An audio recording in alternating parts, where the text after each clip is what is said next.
अच्छा भारत चाहिए और ये भारत है।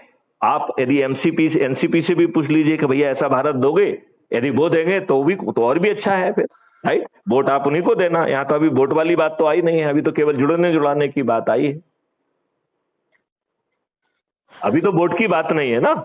वोट की बात तो जब ये नहीं सुनेंगे और 100 करोड़ हो जाएंगे तब वोट की बात आएगी ना। यदि आज के राजनेता बदलती हुई हवा को पहचान करके यदि कल जो है ना वो 26 टास्क फोर्स गठित कर देते हैं और मैथिली शरणगुप्त को national advisor for crime free Bharat for 21 objective बना देते हैं, तो मैथिली शरणगुप्त को क्यों सिर मारना है फिर? नहीं, ठीक बात है सर, मैं फिर से करता हूँ चर्चा।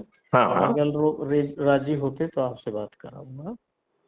मेरा तो सोचना है कि वीडियो कॉल करिए, चाहे व्हाट्सएप पे ही कर लीजिए। यदि लोग दूसरी जगह पे हैं तो उनको जोड़ना चाहते हो तो उनको जोड़ लीजिए, नहीं तो